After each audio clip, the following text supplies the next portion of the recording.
বহেন কাছে বহেন। সব মানে যারা খারাপ ধরাতে গেলে একবার লিগালি খারাপ, মনে হয় না যে তাদের ধারায় আমাদের কোনো উপকার হবে কিংবা তারা কোনো কল্যাণে আসবে, কিন্তু তারা তাদের সঠিক পথে খুঁজে আসবে, তারা তো খোঁজে নাই কে।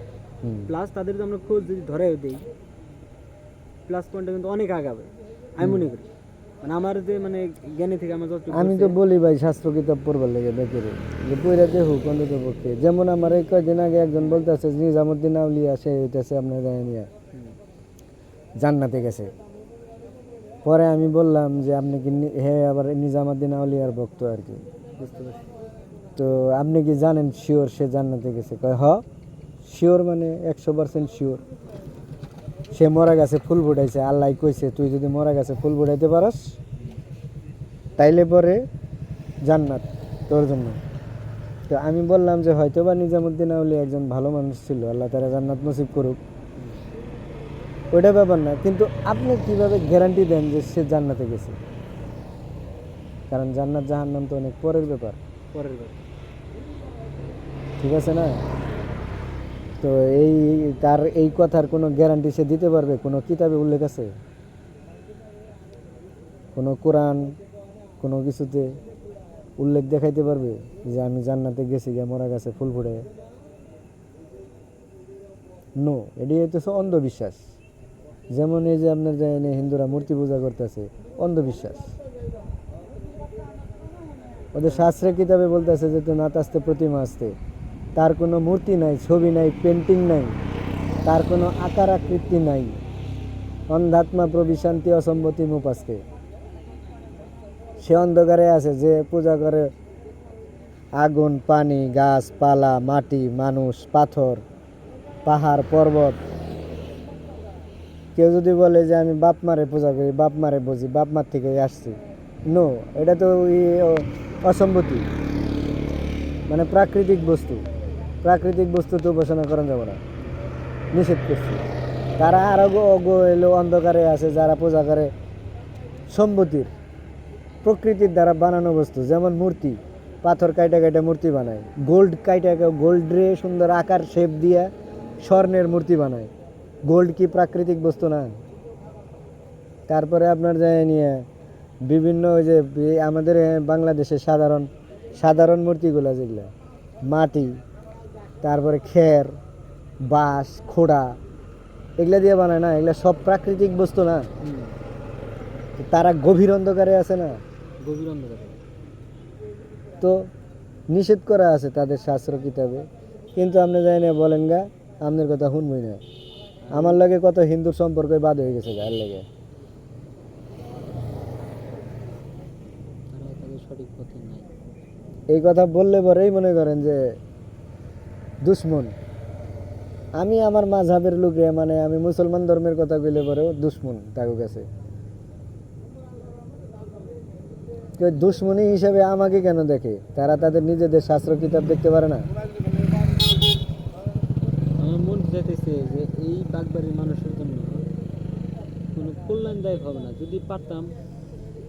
আমার এরকম একটা প্রতিভা ছিল যে এরকম মানে লোক একজন একজন করে মানে এমন জায়গায় একটা বাসস্থান করা যদি গেত যে তারা এইসবের মধ্যে লিপ্ত নাই। দেখেন আমার মসজিদ কমিটি থেকে এসে নিয়ে বলতেছে কি যে বেটা তুই যে জায়গার ভিতরে এই জায়গার ভিতরে বাড়ি করছস, তোর কাছে কেউ কি চাঁদা চাইছে? তোরে কি কেউ নিয়ে বলছে যে মসজিদে প্রতি মাসে 20,000 টাকা করে চাঁদা দিবি? এটা কি কোনো যুক্তির সাথে পড়ে? এটা কোনো কোরআনে উল্লেখ আছে যে মসজিদ বাড়ি করলে টাকা দেন রাখবো? তারা আমাকে একা পায়া নিয়ে এরকম করতে পারছে না। এখানে যদি আমার বংশবদ্ধ লোক থাকতো, তাদের কাছে যদি যায়নি আমি এগুলো বলতাম, যে মারামারি লাগতো না? মারামারি লাগতো, বিশাল বিশাল আকারের একটা মারামারি।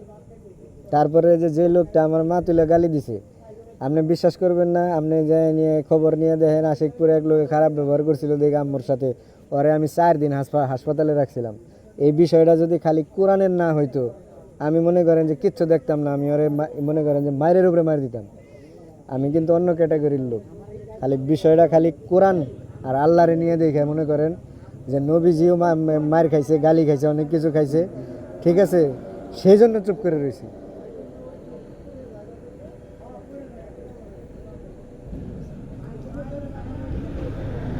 সাইফুল ভাইরে চিনেন? সাইফুল ভাই আশিকপুর যে ইয়ে আছে, আর কি জানি কয়, গ্যারেজ আছে, ওই যে জামিল আছে না, জামিল গো বাড়ি রইনে বাড়ি মনে হয়, নাকি জামিলের ভাইটাই লাগে, আমার খেল নাই। টিবি হাসপাতালে রম্বরাই হ্যাঁ গো ইয়া। এই সাইফুল ভাইরে জিজ্ঞেস করে দেখেন, এ যাই এনে দেখছে আমি যে লোকটারে মারছি, কয় ভাই আমি তো মাইরা নিয়ে তারপরে যাই নিয়ে কইছি যে আম্মু অফিসে আছে, একটু সেফলি বাইর করে নিয়ে আসেন, আমি তো মার দিয়ে আয়া পড়ছি। আমারে কয় যে মানুষ মারবার গেলে বন্ধু বান্ধবকে ডাকে, আর আপনি মাইরে আয়া নিয়ে কইতেছেন যে ভাই মাইরে থুই আইছি, কারণ আমি এখনই যাইতেছি।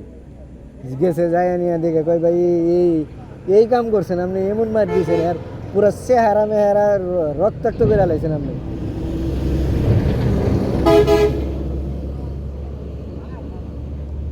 এমন কিছুর মধ্যে আঘাত করা যাবে না যে তার ব্যক্তিত্বের সাথে বেজা যায়, সে তো তাই করছে।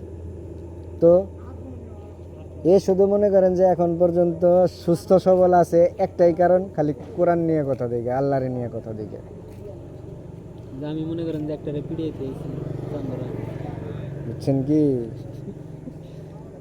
আমাদের মাইন্ডসেট অন্যরকম। ঠিক আছে, আপনার সব আমার সব ঠিক আছে। আমি চান্দরা গেছিলাম কর্ম করার জন্য, এক হুজুর বাড়িতে গেছিলাম। তারা চলেন জায়গা হ্যাঁ। যাইতে